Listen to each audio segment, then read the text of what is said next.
Titagarh ward number 19 के branch CPIM secretary comrade हारून रशीद की जानिब से एके आजाद रोड पर ईद मिलन का एहतमाम किया गया।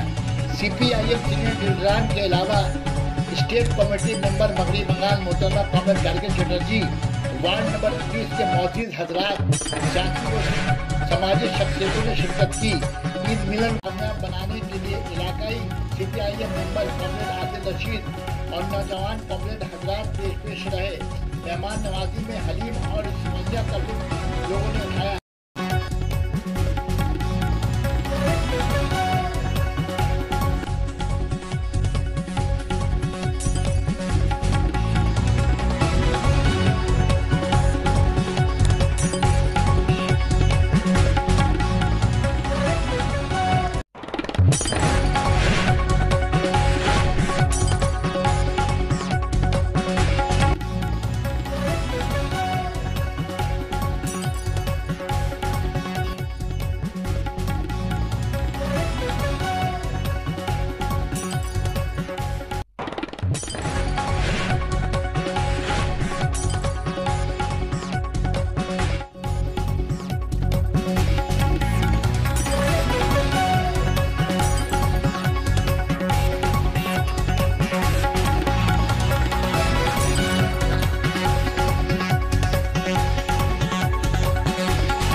দেখুন, এটাই বলতে চাই যে আমাদের এখানে সবাই হিন্দু, মুসলমান, শিখ, ইসাই সবাই ভালো থাকুক।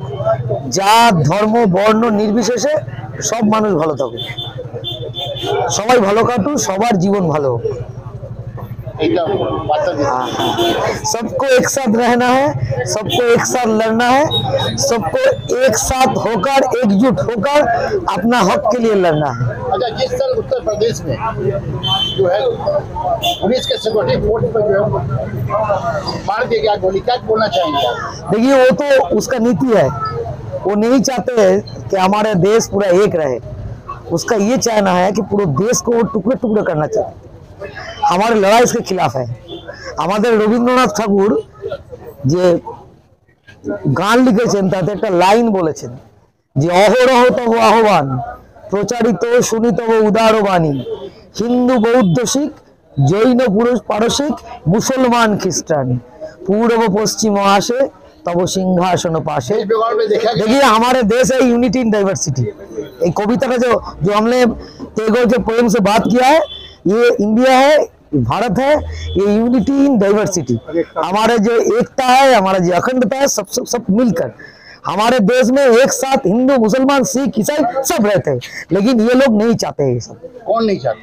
देखिए, बीजेपी वाले नहीं चाहते। सिर्फ बीजेपी नहीं चाहते कि और भी कोई नहीं चाहते? ना, यह बंगाल में देखिए, पिछले 34 साल से जब हम बंगाल में लेफ्ट फ्रंट था तो बंगाल में दंगा फसाद कहाँ था। हाजीनगर में 2017 साल में हम गया था दंगा के बाद, तो एक आदमी, मेरे को मालूम नहीं वो हिंदू या मुसलमान, आदमी से भेंट हुआ था। वो हमको ये कहा ज्योति बाबू था तो ऐसा नहीं होता। लेकिन हाजीनगर में हुआ था, टीटागढ़ में, गाड़ोलिया में ऐसा माहौल आ गया। ऐसा माहौल तो नहीं होना चाहिए ना। आप यहाँ कहने का मकसद है कि यहाँ के लॉ एंड ऑर्डर पूरा फेलियर है। लॉ एंड ऑर्डर फेलियर है। यहाँ पर ये चाहते हैं हिंदू के विरोध में मुसलमान को लड़ा देते हैं, मुसलमान के साथ हिंदू। भाई लड़ाई तो है अपने हक के लिए, लड़ाई तो मजदूरी का होना चाहिए। इससे क्या फायदा, किसको फायदा था? देखिए मजदूरी का जो लड़ाई है, सबको 26,000 रुपया मजदूरी मिलना चाहिए, सब मजदूर को। लेकिन ये लड़ाई सीधे साइड हो गया, साइड हो गया। देखिए जो महंगाई है, चावल का कितना भाव है, दाल का कितना भाव है, पेट्रोल का कितना भाव है, वो महंगाई के बाद साइड हो गया, किसान के बाद साइड हो गया। हमारा देश का जो नौजवान है उसका काम काज नहीं है, उसके बाद साइड हो गया। लेकिन एक बात सामने आए, भाई कौन हिंदू कौन मुसलमान। लेकिन हमारा तो ये डायलॉग है, जो कौन बनाया है हिंदुस्तान? भारत के नौजवान, भारत के किसान, भारत के मजदूर। आने वाला भविष्य में यहाँ पे वामफ्रंट का क्या रोल रहेगा? देखिए जो बोल रहा हूँ, कौन बनाया है हिंदुस्तान? हमारे मजदूर, किसान, नौजवान। हमारे ये रोल रहेगा, सबको इकट्ठा होकर अपने मांग के लिए, जीने के लिए क्या चाहिए हमको? जीने के लिए चाहिए अच्छा घर, जीने के लिए मजदूरी चाहिए, जीने के लिए महंगाई को रोकना चाहिए, जीने के लिए जीने का माहौल चाहिए। लेकिन ये लोग इस सबको साइड कर देता है। जीने के लिए लोग बोलता है तुम हिंदू हो तुम मुसलमान हो, ऐसा कोई बात नहीं। देखिए दुर्गा पूजा में भी हम गया था, हमारे घर में दुर्गा पूजा होता है, काली पूजा होता है, सरस्वती पूजा होता है। लेकिन मेरे माँ कभी ये नहीं कहा कि तुम हरुंदा के घर में नहीं जाओ। लेकिन हमारे माँ जो सुबह उठकर पूजा करती है, वो कहते हैं तुम हरुंदा के साथ भी मिल के आओ, कोई बात नहीं है। ऐसे ही हमारा देश है, ऐसे ही हमारा राज्य था। Thank you.